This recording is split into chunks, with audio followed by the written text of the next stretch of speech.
Bienvenido a Hora de Estudio Bíblico con nuestro maestro el Dr. Lehman Strauss. Este estudio es el resultado del tiempo personal con el Señor, el ministerio pastoral y la experiencia en conferencias bíblicas del Dr. Lehman Strauss. Él nos instruye y alienta con la enseñanza de la palabra de Dios. Ahora, el Dr. Strauss. Saludos amigos míos y muchas gracias por sintonizar otra vez Hora de Estudio Bíblico. Abran sus Biblias por favor en la epístola de Pablo a los Romanos, capítulo 3. Esta es una epístola fundamental para la fe cristiana y está puesta en primer lugar entre las epístolas del Nuevo Testamento. Pero antes de comenzar el estudio del día de hoy, vamos a orar. Amado Padre, te agradecemos por tu provisión. Gracias por el privilegio de ser parte de tu obra. Señor, te pedimos hoy para que obres en los corazones de cada persona que esté escuchando. Tú conoces sus necesidades, angustias, tristezas y cuántos corazones rotos hay que nos están escuchando.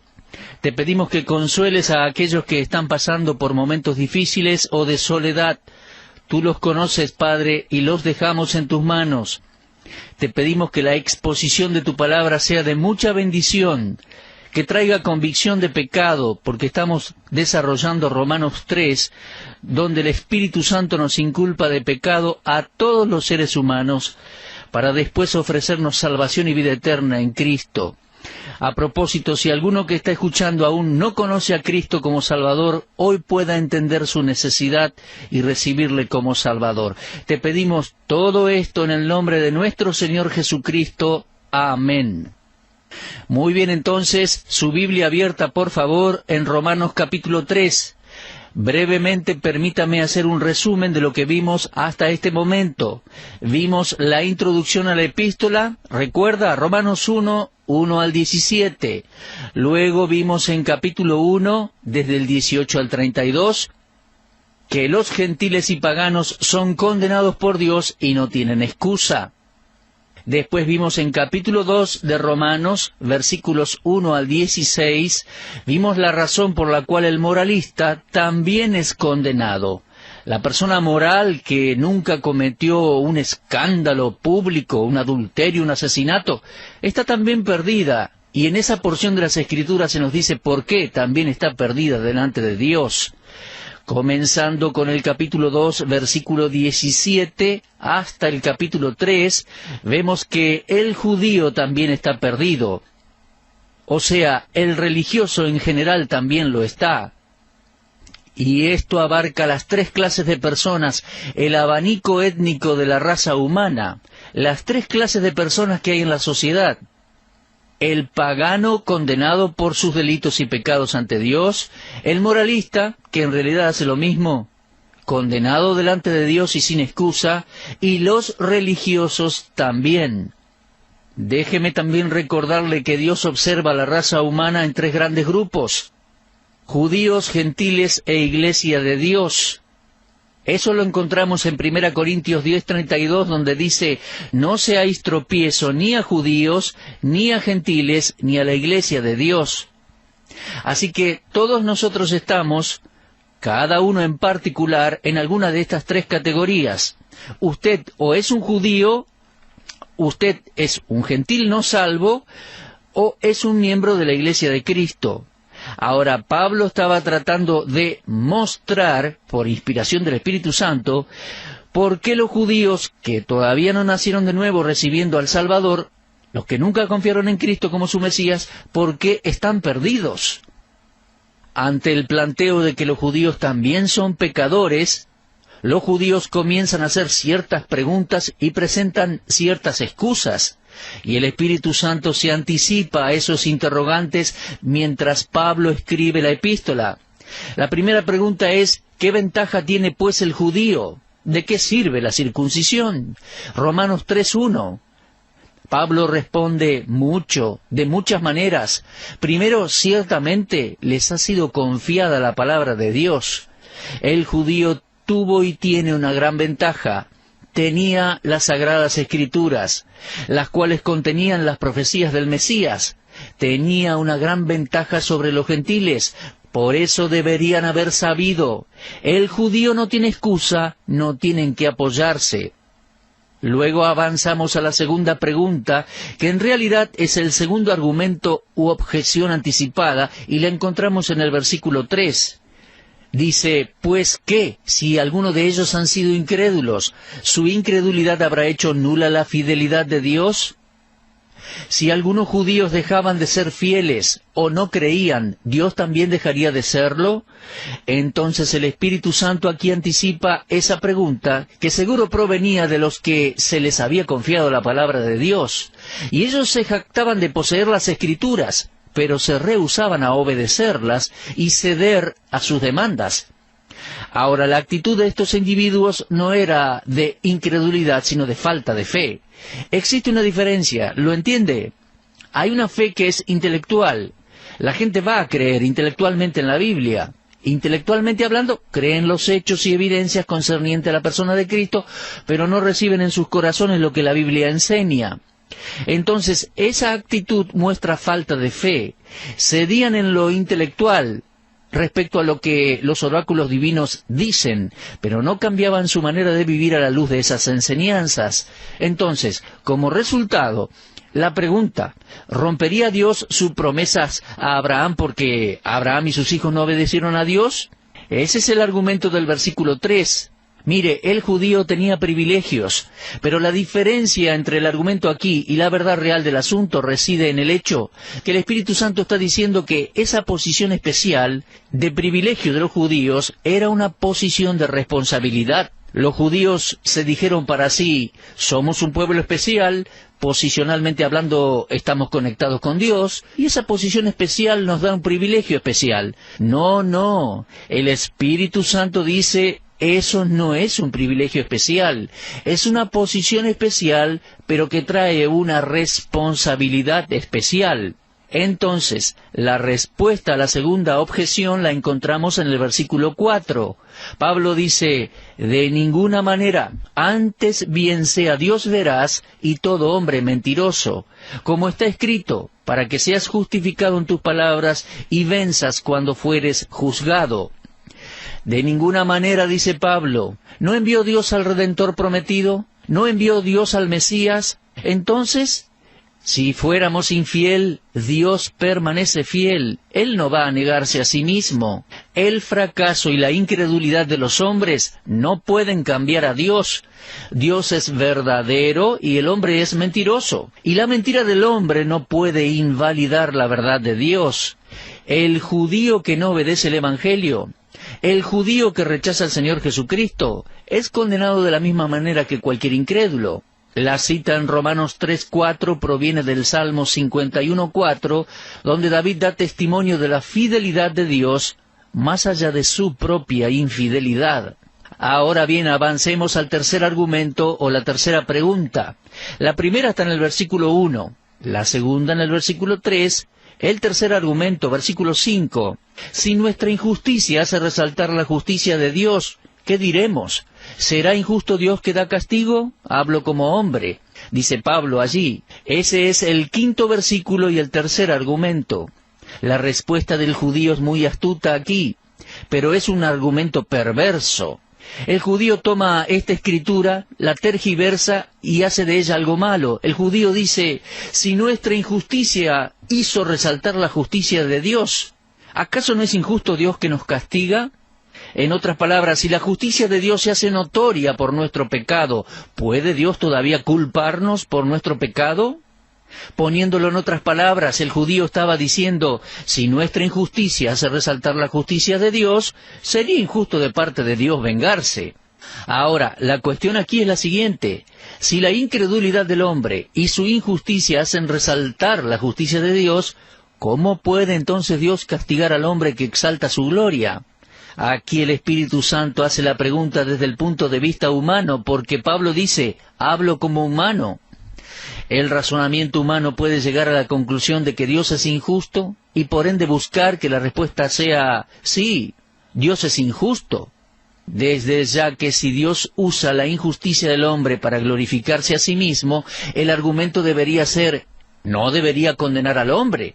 Pero el argumento aquí es similar al del capítulo 6, el cual vamos a considerar más adelante. Pero de seguir esta objeción, una conclusión lógica, Dios sería culpable, y el hombre no podría ser declarado culpable por su propio pecado. Pero Pablo va a responder entonces a ese interrogante en el versículo 6. La idea que el pecado es parte del plan de Dios es rechazada por completo aquí. En ninguna manera, dice Pablo en el versículo 6. De otro modo, ¿cómo juzgaría Dios al mundo? Ese pensamiento solo podía provenir del corazón malvado del hombre. Oh, la audacia del corazón humano, que hasta ataca lo que no puede comprender y ataca a la persona de Dios. Pablo descarta ese argumento de la mente limitada del hombre que pone en cuestión el honor y la justicia de Dios. Abraham reconoció que Dios hizo bien al ejecutar su juicio contra los malvados. En Génesis capítulo 18, versículo 25, cuando Dios le dijo a Abraham que iba a traer juicio sobre Sodoma y Gomorra, Abraham dijo, ¿el juez de toda la tierra no ha de hacer lo que es justo? Ni el intelecto del hombre ni su conciencia constituyen una corte de apelaciones para juzgar a Dios. Dios va a juzgar al mundo y cuando lo haga va a hacerlo con justicia. Cada sentencia en su juicio será justa. La respuesta dada en el capítulo 3, versículo 6, vindica la soberanía de Dios, al igual que otro pasaje que vamos a ver más adelante. Por ejemplo, cuando llegamos al capítulo 9, comenzando con el versículo 14, leemos, ¿qué pues diremos? ¿Que hay injusticia en Dios? En ninguna manera, dice el texto. Pues a Moisés dijo, tendré misericordia del que yo tenga misericordia, y me compadeceré del que yo me compadezca. Así que no depende del que quiere ni del que corre, sino de Dios que tiene misericordia.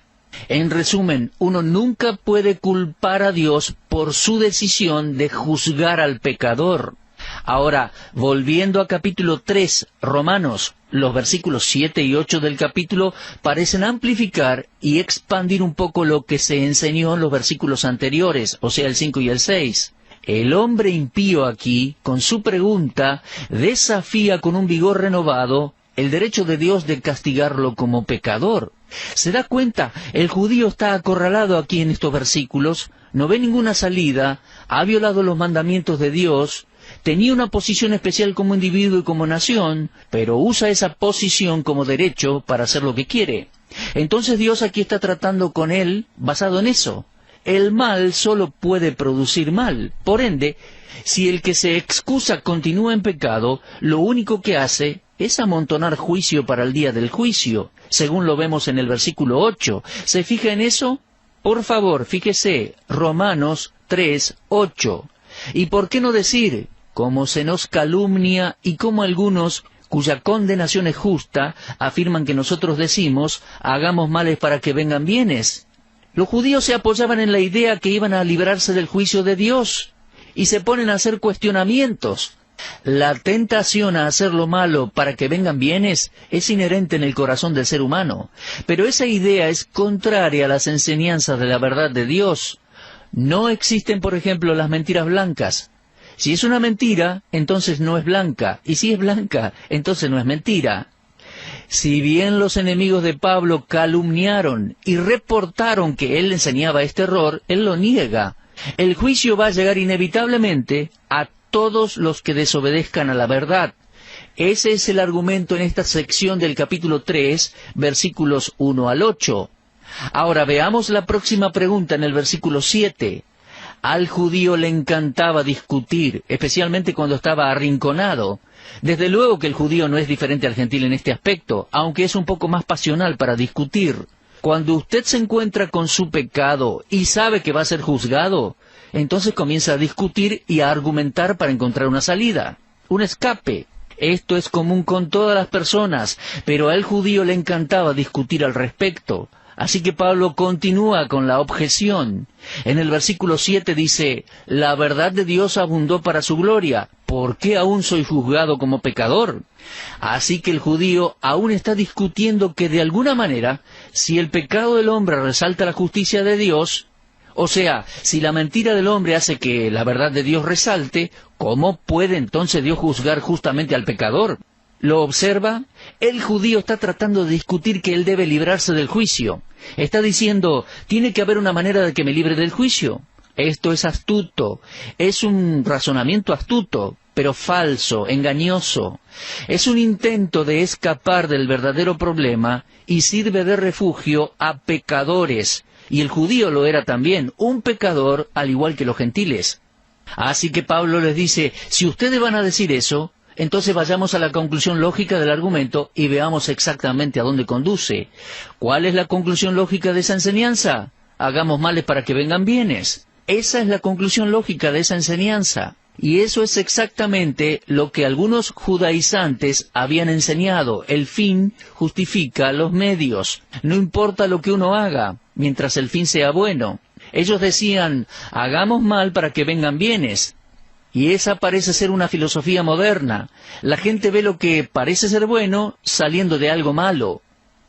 Por ejemplo, un hombre roba algo y no lo atrapan, y digamos que robó dinero.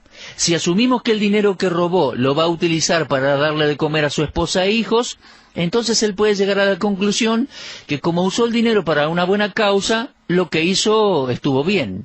El fin justificó los medios. Hagamos males para que vengan bienes. Pablo dice que eso no es verdad. ¿Saben por qué dijeron eso de Pablo? Pablo enseñaba la salvación por gracia, sin obras. Así que los judíos usaron esa doctrina en su contra. Lo que ellos estaban diciendo era, este hombre, Pablo, dice que cuanto más uno peca, el resultado es mejor. Pero Pablo no decía eso. Pablo dice en Romanos, a donde abundó el pecado, sobreabundó la gracia. Romanos 5:25. Y ellos acusaban a Pablo de enseñar que el fin justificaba los medios. Pablo refuta eso y les da una respuesta. Y aquí tenemos dos lecciones solemnes. Primero, el legalismo estricto lleva a una peor licencia. Esos mismos judíos que no aceptaban el hecho que estaban condenados y no aceptaron a Cristo como el Mesías y Salvador, dependían de su propia ley y al final decían, hagamos males para que vengan bienes. Ese es el resultado lógico de ese tipo de enseñanza. De la misma manera que los judíos confiaban en su ley, su circuncisión, su nacionalidad, de la misma manera hay algunos que nacieron en familias cristianas, intentan guardar los mandamientos, confían en su bautismo para ir al cielo. Amigo, si usted piensa de esa manera, necesita leer este pasaje y darse cuenta que no hay refugio para un pecador que trata de guardar la ley y esquivar ser acusado personalmente. No hay salvación para un pecador por medio de sacramentos. Uno no se salva tampoco por haber nacido en un hogar cristiano. No hay salvación para un pecador por medio de su familia, no importa cuán buena sea esa familia. Esa es la conclusión de este pasaje del capítulo 3, versículos 1 al 8. ¿Se da cuenta? Todos necesitamos redención. No discutamos más. Necesitamos ser redimidos. Necesitamos ser salvos. Necesitamos ser librados de la paga del pecado. Y debemos dejar de argumentar porque se complica la discusión y ya casi ni lo puedo explicar, y es mejor que reconozcamos nuestro pecado y recibamos la gracia y el beneficio de Dios. Ahora vamos a repasar un poquito. Pablo trató con los gentiles en el capítulo 1, versículos 18 al 32. Trató con el moralista en el capítulo 2, versículos 1 al 16. Ellos son culpables delante de Dios y no tienen excusas. Y trató con el judío desde el capítulo 2, versículo 17, hasta capítulo 3, versículo 8. Y los religiosos tampoco tienen excusa delante de Dios. Su religión, su membresía a un grupo religioso no les va a hacer esquivar el juicio de Dios. Mi amigo, mejor que cada uno se reconozca pecador delante de Dios. En nuestro próximo estudio vamos a ver el veredicto final de Dios para el mundo entero, y ese veredicto es el de culpable. Pablo dirá, ¿qué pues? ¿Somos nosotros mejores que ellos? En ninguna manera. Ya hemos acusado a judíos y gentiles que todos están bajo pecado. Querido amigo, ¿usted se ha ubicado delante de Dios bajo pecado? ¿Ha reconocido su pecaminosidad delante de Dios?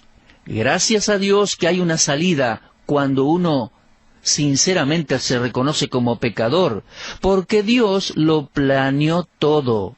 Porque de tal manera amó Dios al mundo, que ha dado a su Hijo unigénito, para que todo aquel que en Él cree no se pierda, sino que tenga vida eterna.